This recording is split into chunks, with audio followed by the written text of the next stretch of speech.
Umayya বলতেছে, বেলাল তুমি কালেমা ছাড়ে দাও, কালেমা ছাড়বে না তোমাকে আমি জীবন শেষ করে দেব, তুমি কালেমা ছাড়ে দাও। এই কথা যখন বলতেছে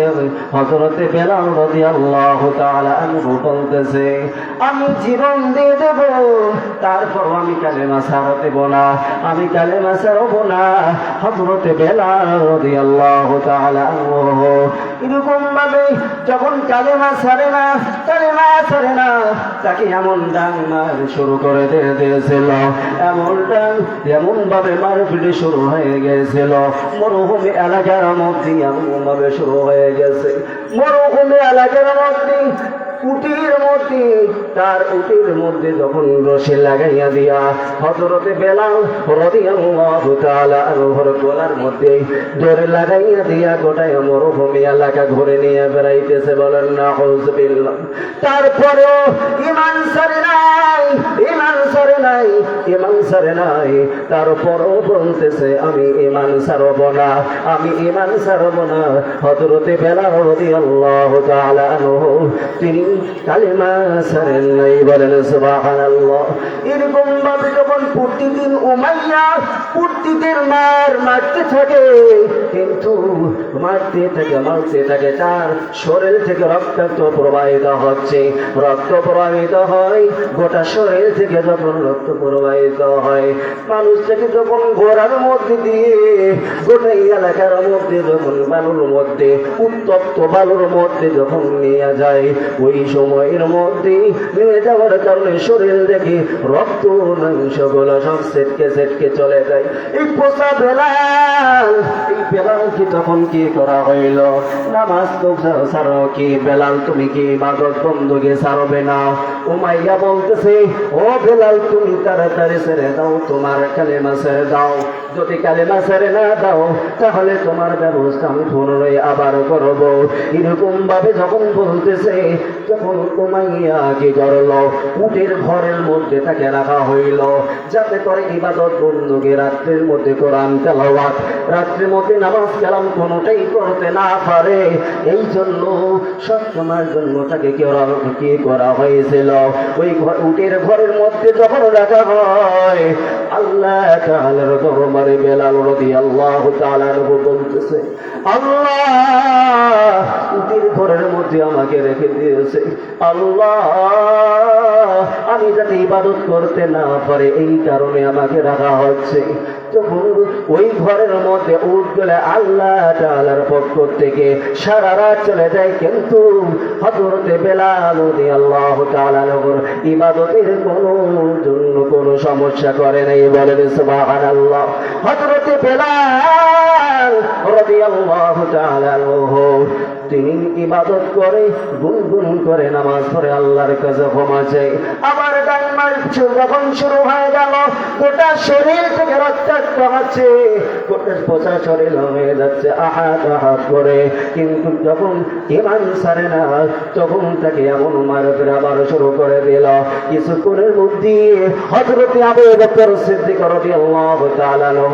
ওই রাস্তা দিয়ে পাশ দিয়ে যাচ্ছে, বলেন সুবহানাল্লাহ। ওই রাস্তা দিয়ে যাচ্ছে, যাওয়ার মধ্যে থেকে দেখতেছে আহাত আহাত আহাত কথা বলতেছে। এই কথা শুনে হযরতে আবু বকর সিদ্দিক রাদিয়াল্লাহু তাআলা যখন রাসূল সাল্লাল্লাহু আলাইহি সাল্লামকে যে বলল, হুজুর আপনার গোলাম দেখেন তো বেলাল কালেমা ছাড়ে না, কিরকম ভাবে উমাইয়া নির্যাতন করতেছে, কিরকম ভাবে নির্যাতন করতেছে। বেলাল তখন বলতেছে, যাও যাও আবু বকর তুমি যাও, উমাইয়ার কাছ থেকে বেলালকে তুমি খরিদ করে নিয়ে আসো, বলেন সুবহানাল্লাহ। খরিদ করে যখন নিয়ে আসার জন্য চলে আসলো, আসার পর 40 দিরহাম, বর্তমান যুগের 40 দিরহাম মানে 40,000 দিরহাম থেকে দেওয়া হয়েছিল, বলেন সুবহানাল্লাহ। বলছিল উমাইয়া বলতেছে, পোষা বেলালটাকে নিয়ে তুমি কি করবে? যখন এই কথা বললে বলার পর তাকে তার কাছে বিক্রি করে দেওয়া হইল, বলেন সুবহানাল্লাহ। আল্লাহ তাআলার পক্ষ থেকে যখন নেওয়া হইল, নেওয়ার পর যখন এই কথা বলা হইল হযরতে বেলাল রাদিয়াল্লাহু তাআলা আনহু তখন থেকে যখন রাসূল সাল্লাল্লাহু আলাইহি ওয়াসাল্লামের দরবারে যাবে আল্লাহর নবী নূরের নবী গো আপনি আমার জীবনের জীবন আল্লাহর নবী দয়ার নবী গো আপনি আমার জীবনের জীবন নবীর এই সমস্ত মুজিজা দেখা বিবি খাদিজা জীবন যৌবন সবে দিল তার ওগো নবীজি আপনি আমার জীবনের জীবন আল্লাহর নবী নূরের নবী গো আপনি আমার জীবনের জীবন নবীর এই সমস্ত মুজিজা বলতেছে উমাইয়ার যত জ্বালাতন আমি আর কত সই উমাইয়ার যত জ্বালাতন আমি যে আর কত সই আপনি আমার জীবনের জীবন নূরের নবী গো আপনি আমার জীবনের জীবন হযরতে বেলাল রাদিয়াল্লাহু তাআলা আনহু যখন চলে আসলো আসার পরে যখন লেখা গেল কিছুদিনের মধ্যে রাসূল সাল্লাল্লাহু আলাইহি ওয়াসাল্লাম মক্কা থেকে হিজরত করে মদিনায় চলে গেলেন মদিনায় যখন চলে গেল যাওয়ার পর হযরতে বেলাল রাদিয়াল্লাহু তাআলা আনহুকে তাকে মুয়াজ্জিনের দায়িত্ব দেওয়া হলো হযরত বেলাল তুমি কোথায় যখন বলা লাব্বাইকা ইয়া রাসূলুল্লাহ আমি হাজির যখন বলা হইল লাব্বাইকা ইয়া রাসূলুল্লাহ আমি হাজির তখন বলা তুমি মসজিদে নববীর তুমি আজকে থেকে আযান দিবে তার মধুর আযান এত সুন্দর আযান দিত এই আযানের মধ্যে টানের মধ্য দিয়ে এত সুন্দর তার কোনো লেখাপড়া ছিল না কোনো কিছুই ছিল না তারপরও আযানের ধ্বনিতে এমনভাবে আযান শেষ হতে না হতে কিছুক্ষণের মধ্যে মসজিদে নববী বোধহয় হয়ে যায় তো সাহাবায়ে কেরামরা বলেন সুবহানাল্লাহ আমি মন যদি দিতে হয় নবীকে দিও বলেন মন যদি দিতে হয় নবীকে দিও তোমার কষ্ট যাতনা যিনি সইতে পারেন না তোমার কষ্ট যাতনা যিনি সইতে পারে না সেই নবীকে ভালোবেসে সেই নবীকে ভালোবেসে দরদ পড়িও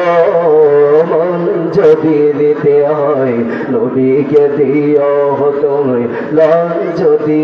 দিতে হয় নবীকে দিও সারা জীবন কাঁদেন নবী যে দুনিয়ায় এখনো কাঁদেন নবী সোনার মদিনায় সারা জীবন কাঁদেন নবী এই যে দুনিয়ায় এখনো কাঁদিতেন নবী সোনার মদিনায় সেই নবীকে ভালোবেসে সেই নবীকে ভালোবেসে দরদ করিও মন যদি দিতে হয় নবীকে দিও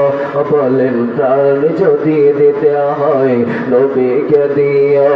আগা জাহান্নামের গেটে নবী দাঁড়াই থাকবেন চক্ষু মোবারকের পানি গড়াই পড়িবে আগা জাহান্নামের গেটে নবী দাঁড়াই থাকবেন চক্ষু মোবারকের পানি গড়াই পড়িবে প্রাণের চেয়ে অধিক প্রিয় প্রাণের চেয়ে অধিক প্রিয় নবীকে বাসো যদি দিতে হয় নবীকে বাসো বলেন